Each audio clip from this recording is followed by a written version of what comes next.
फर्जी call centre का पर्दाफाश किया है। विदेशी नागरिकों को हेल्थ सर्विसेज देने के नाम पर ठगने का काम किया जा रहा था। पुलिस ने कार्रवाई करते हुए मास्टरमाइंड समेत 11 लोगों को गिरफ्तार किया है। मौके से पुलिस ने इलेक्ट्रॉनिक सामान और कैश बरामद किया है। ऑर्बिट प्लाजा में यह फर्जी कॉल सेंटर चलाया जा रहा था। अवैध रूप से संचालित हो रहे एक कॉल सेंटर को पकड़ा गया, जहां से कुल 11 व्यक्तियों की गिरफ्तारी की गई है। ये कॉल सेंटर सॉफ्टवेयर डेवलपमेंट के नाम पे अपना रजिस्ट्रेशन कराता है। उसके बाद यूएस सिटीजन्स के विषय में अवैध रूप से डाटा प्राप्त करके अपने आप को यूएस में फंक्शनल मेडिकल क्षेत्र में सक्रिय कंपनियों के ऑथराइज्ड रिप्रेजेंटेटिव के रूप में प्रस्तुत करके उनकी medical history, family history, doctor आदि के विषय में जानकारी इकट्ठा करते हैं। उसके बाद उसका पूरा पैकेज बनाकर ये अन्य देश की कंपनियों को बेच दिया करते थे। बुलंदशहर में नगरीय मलेरिया अधिकारी कार्यालय में रिश्वतखोरी का मामला सामने आया है। रिश्वत लेने का वीडियो सोशल मीडिया पर वायरल हो रहा है। वीडियो में एक अधिकारी बाबू राजेश कुमार कर्मचारियों से पैसे लेते हुए नजर आ रहे हैं। आरोप है कि कर्मचारियों से हर महीने 10-10 हजार रुपए रिश्वत ली जा रही है। ये रिश्वत अवैध रूप से छुट्टी स्वीकृत करने और दूसरे काम कराने के नाम पर ली जा रही है। सुनो, ये जो 10,000 दिवाए थे याई की वजह ये ले रहे पैसे। सुनो, लखनऊ पुलिस ने नाकाबंदी के दौरान 2 अंतर्राज्यीय शराब तस्करों को गिरफ्तार किया। उनके कब्जे से हरियाणा से बिहार ले जाई जा रही 473 बोतल अंग्रेजी शराब बरामद की है। गोसाईगंज पुलिस सर्विलांस सेल, दक्षिणी और आबकारी विभाग की संयुक्त टीम ने देर रात कार्रवाई की। जूम ऐप के जरिए गाड़ी को बुक कर शराब की सप्लाई करते थे।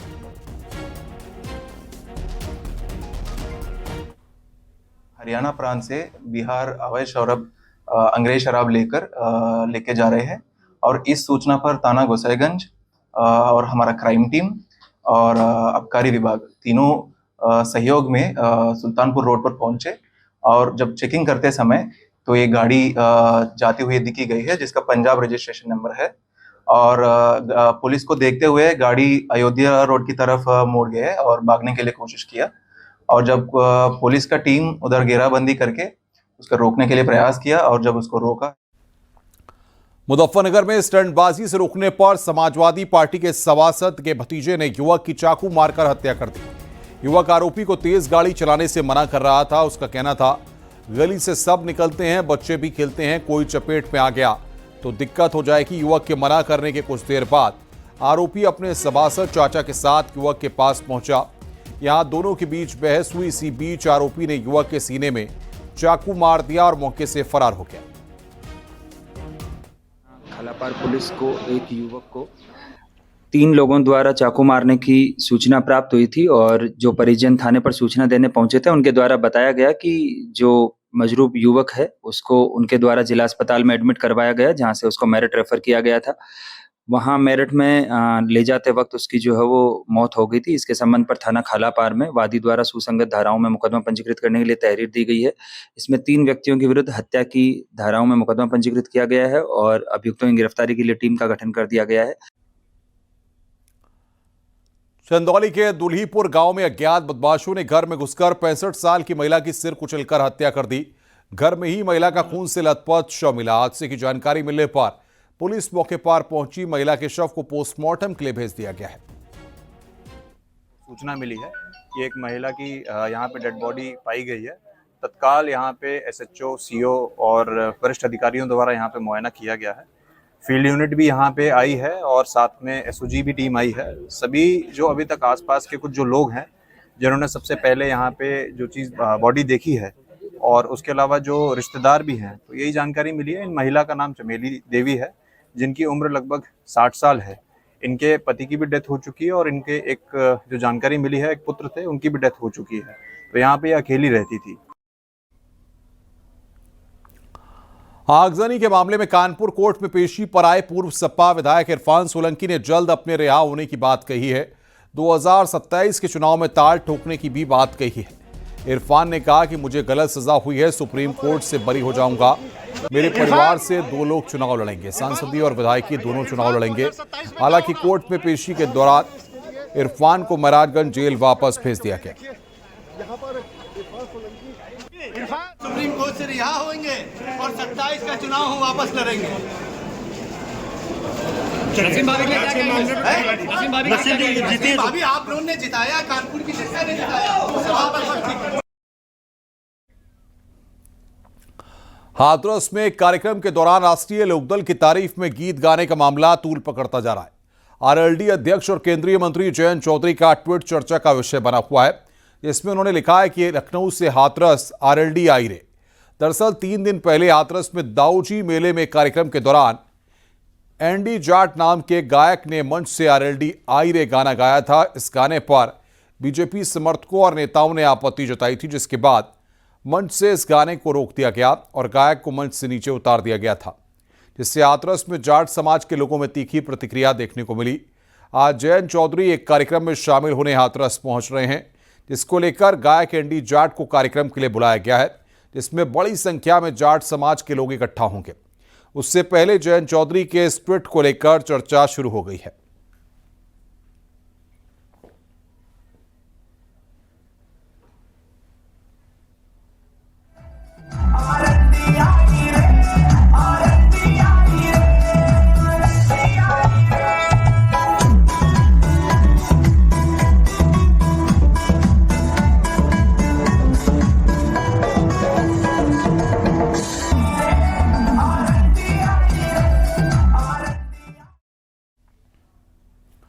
समाजवादी पार्टी के अध्यक्ष अखिलेश यादव ने उत्तर प्रदेश में सर प्रक्रिया को लेकर चुनाव आयोग पर सवाल उठाए हैं।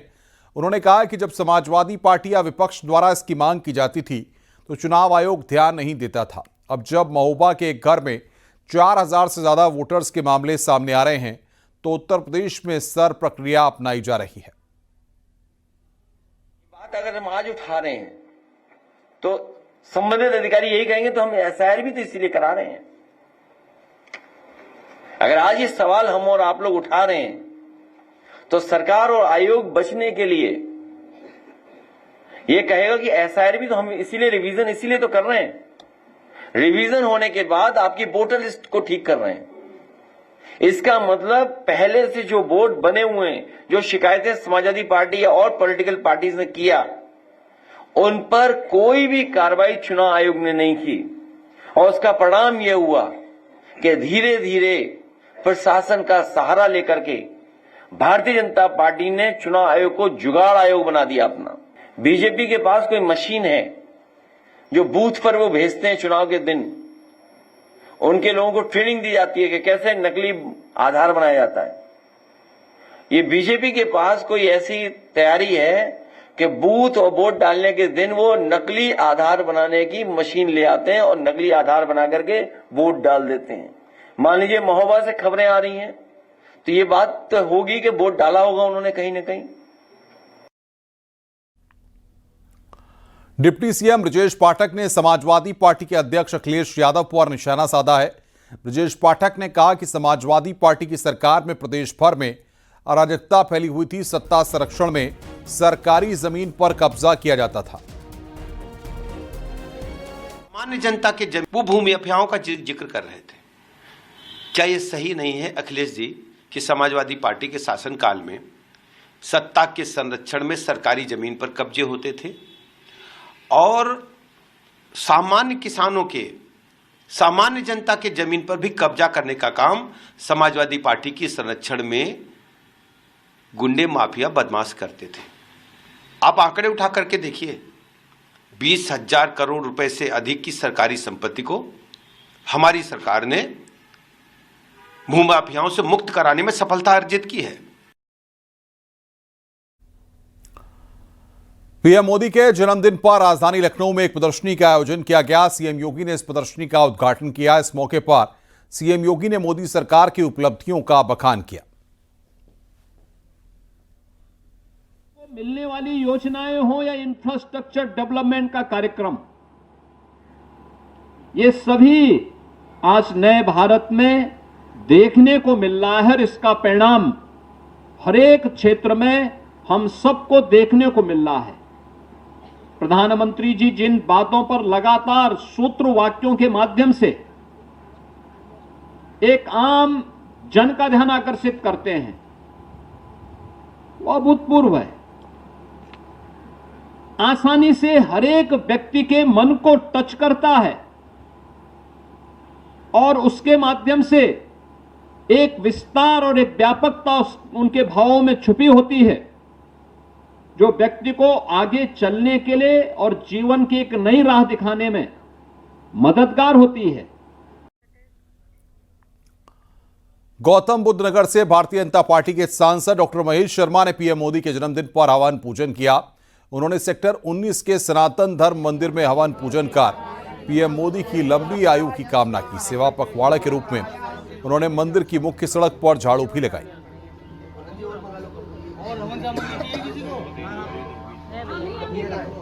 हम सबके लिए गर्व और गौरव का विषय है। 140 करोड़ भारतवासियों की आशाओं और आकांक्षाओं के प्रतीक और जिन्होंने भारतीयता, भारत के लोगों का सम्मान आज विश्व शिखर पर है, ऐसे यशस्वी प्रधानमंत्री का जन्मदिन पूरे देशवासी, पूरे कार्यकर्ता भारतीय जनता पार्टी के पूरे जोश, पूरे उत्साह से मना रहे हैं। यह सिर्फ मोदी जी के जीवन का व्यक्तिगत उत्सव नहीं है, बल्कि ये एक राष्ट्रीय उत्सव की तरह मनाया जा रहा है। बरेली पहुंची साध्वी प्राची ने पीएम मोदी के जन्मदिन की बधाई दी। उन्होंने मंत्रोच्चार कर खास अंदाज में जन्मदिन की बधाई देते हुए कहा कि देश को पीएम मोदी की जरूरत है। आप जियो अनंत काल जब तक है सूरज और चांद। कि मोदी जी आप जियो अनंत काल जब तक रहे सूरज और चांद, क्योंकि देश को जरूरत है।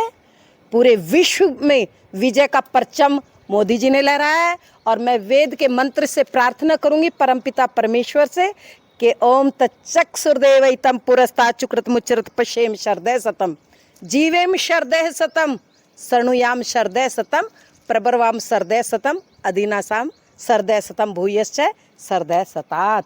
आप जुग जुग जियो देश के प्रधानमंत्री जी, मेरी यही शुभकामनाएं हैं।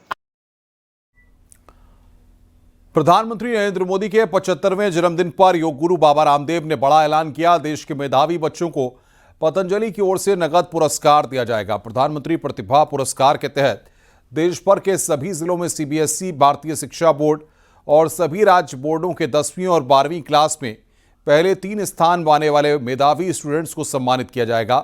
पतंजलि की ओर से बोर्ड एग्जाम में पहला स्थान पाने वालों को 51,000, दूसरा स्थान पाने वालों को 21,000 और तीसरा स्थान पाने वाले को 11,000 रुपए नगद पुरस्कार दिया जाएगा।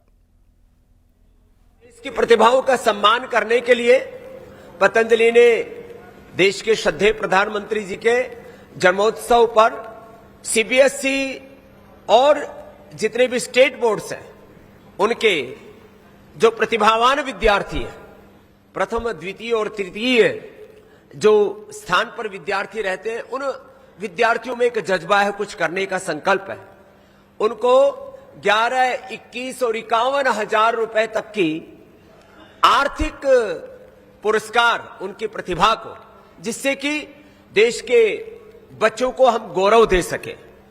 भारतीय शिक्षा बोर्ड बीएसबी और सीबीएसई के अलावा स्टेट बोर्ड के लगभग 10,000 से अधिक विद्यार्थी इस प्रतिभा पुरस्कार, प्रतिभा सम्मान के इस अनुष्ठान में सम्मिलित होंगे। उससे बच्चों को एक गौरव मिलेगा। प्रधानमंत्री मोदी के 75वें जन्मदिन पर ब्लू क्राफ्ट में पीएम मोदी पर 4 खंडों वाली एक फोटो जीवनी पुस्तक की घोषणा की है।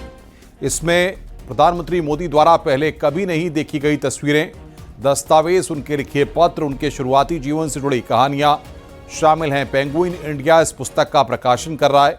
ये एक अनूठी जीवनी परख फोटो पुस्तक है जो प्रधानमंत्री नरेंद्र मोदी के जन्म से लेकर भारत के प्रधानमंत्री के रूप में शपथ लेने तक की असाधारण यात्रा का वर्णन करती हैं, जिसमें दुर्लभ, पहले कभी न देखी गई तस्वीरें और व्यक्तिगत कहानियां शामिल हैं।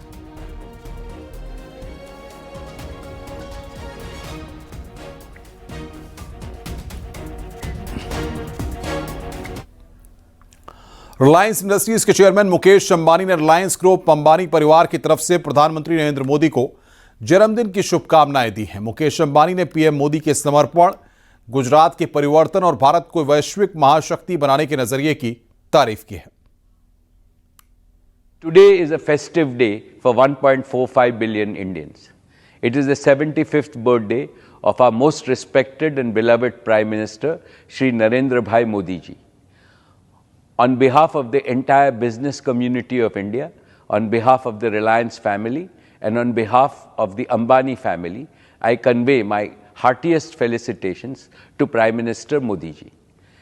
It is not a coincidence that Modi ji's Amrit Mahotsav is coming in Bharat's Amrit Kal. It is my deepest wish that Modi ji should continue to serve India when independent India turns 100. Jivit Sharda Shatam Param Ardarniya Narendra Bhai. God Almighty Himself has sent Modi ji as an avatar Purush to lead our motherland to become the greatest nation on earth. It is my good fortune that I have known him closely for more than 3 decades. I have never seen a leader who worked so tirelessly for a better future for India and Indians. He first transformed Gujarat into an economic powerhouse. Now he is transforming the whole of India into a global superpower. I join all my 145 crore fellow Indians in wishing our Prime Minister a happy birthday and praying for his continuous good health. Jai Shri Krishna, Jai Hind. केंद्रीय मंत्री नितिन गडकरी नोएडा में स्वस्थ नारी शक्त परिवार अभियान कार्यक्रम में शामिल हुए। सेक्टर 62 में एनआईबी में केंद्रीय मंत्री नितिन गडकरी ने अभियान की भव्य शुरुआत की। केंद्रीय मंत्री नितिन गडकरी ने पीएम मोदी को जन्मदिन की शुभकामनाएं दी और उनके आत्मनिर्भर भारत के सपनों को पूरा करने की प्रतिबद्धता जताई। स्वस्थ नारी और सशक्त परिवार, इसका मतलब यही है कि घर में अगर नारी अगर सशक्त हो जाएगी तो परिवार सशक्त होगा, और इसलिए स्वाभाविक रूप से स्वास्थ्य की दृष्टि से हमारी जो नारी शक्ति है उनको विशेष रूप से सभी प्रकार की सुविधाएं प्राप्त होनी चाहिए। लखनऊ में सीएम योगी ने विश्वकर्मा एक्सपो 2025 का शुभारंभ किया। इस दौरान सीएम योगी ने मेगा ऋण और टूल किट भी बांटा। मुख्यमंत्री ने चयनित युवाओं को नियुक्ति पत्र भी सौंपा। इस दौरान मुख्यमंत्री ने कहा कि हमारी सरकार ने ओडीओपी को बढ़ावा दिया, जिसका परिणाम यह है कि यूपी बीमारू राज्य की श्रेणी से बाहर आया और सरपट तोड़ रहा है। यूपी का सामान दुनिया भर में बिक रहा है, हमारे हस्तशिल्पियों का सम्मान हो रहा है। क्रिकेट दुनिया के अंदर खेला जाता होगा, फुटबॉल यूरोप के अंदर खेला जाता होगा, लेकिन उसकी सामग्री तैयार होती है उत्तर प्रदेश के मेरठ में।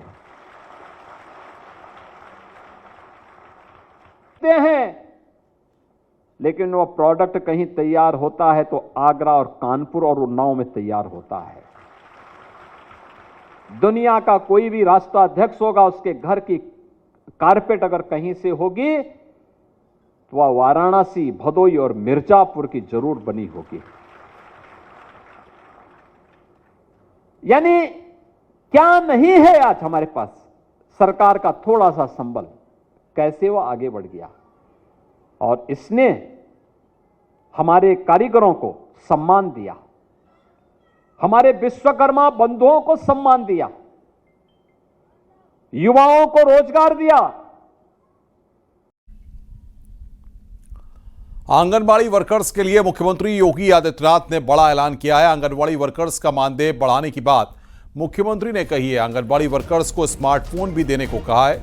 सीएम ने राज्य स्तरीय महाअभियान की शुरुआत के दौरान यह आश्वासन दिया है। सभी जिलों में 20,324 स्वास्थ्य शिविर लगाए गए हैं। सीएम योगी ने कहा है कि सरकार का महिलाओं बच्चों के स्वास्थ्य पर विशेष फोकस है।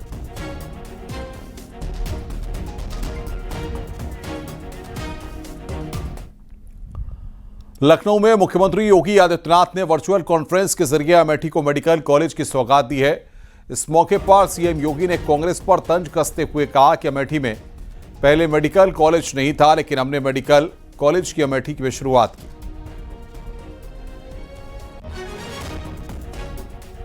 पर खासतौर पर चिकित्सा स्वास्थ्य विभाग को इस बात के लिए धन्यवाद दूंगा कि उन्होंने 41वां मेडिकल कॉलेज भी कल प्रारंभ कर दिया है पिछले 8 वर्ष के अंदर, और यह भी अमेठी के अंदर प्रारंभ हुआ। आप सोचो, अमेठी का नाम आप सुनते रहे हैं, लेकिन अमेठी में अपना मेडिकल कॉलेज पिछले 70 वर्षों में वे लोग नहीं बना पाए जिन्होंने 65 वर्षों तक देश में शासन किया था।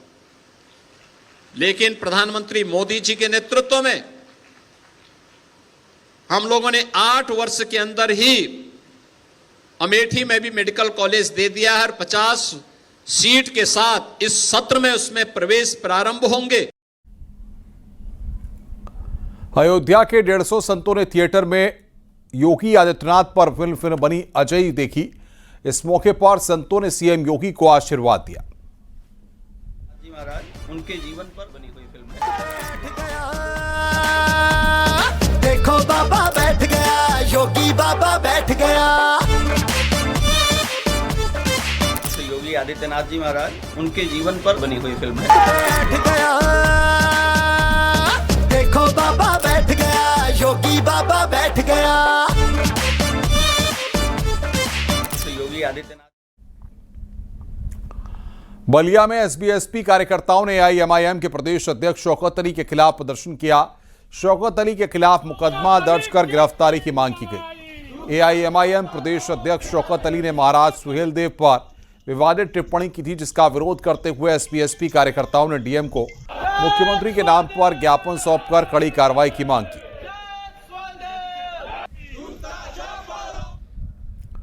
सुहेलदेव भारतीय समाज पार्टी ने गाजीपुर में एआईएमआईएम प्रदेश अध्यक्ष शौकत अली के खिलाफ प्रदर्शन किया। कार्यकर्ताओं ने शौकत अली का पुतला फूंका और उन पर राष्ट्रों का मुकदमा दर्ज करने की मांग की। एसबीएसपी कार्यकर्ताओं ने डीएम और एसपी को ज्ञापन सौंपा। एआईएमआईएम के प्रदेश अध्यक्ष शौकत अली ने हाल ही में बहराइच में महाराजा सुहेलदेव के बारे में एक विवादित बयान दिया था। उसी बयान के विरोध में प्रदर्शन हुआ।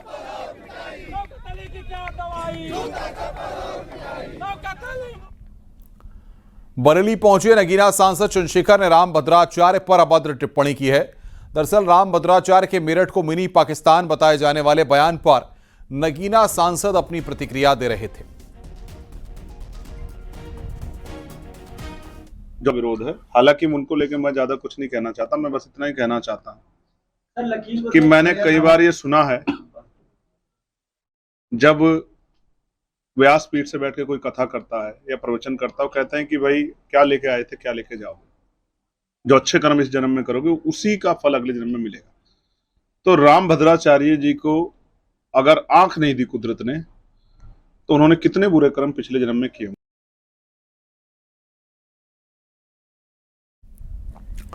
गोरखपुर में 19 साल के छात्र की हत्या करने वाले गौ तस्कर का पुलिस ने एनकाउंटर किया। पुलिस के साथ हुई मुठभेड़ में आरोपी घायल हो गया। उसके पैर में पुलिस की गोली लगी थी। इसके बाद उसे इलाज के लिए अस्पताल ले जाया गया। आरोपी रहीम गोरखपुर की पिपराइच पुलिस और कुशीनगर के संयुक्त अभियान के दौरान पुलिस मुठभेड़ में घायल हो गया। इसके बाद उसे गिरफ्तार कर लिया गया। कुल 4 आरोपी गिरफ्तार किए गए। एक अन्य आरोपी अजब हुसैन को ग्रामीणों ने पकड़कर घायल अवस्था में अस्पताल में भर्ती कराया। 2 अन्य आरोपी छोटी और राजू को भी गिरफ्तार कर लिया गया। घटना में शामिल 2 अन्य आरोपियों की तलाश तेज कर दी गई है।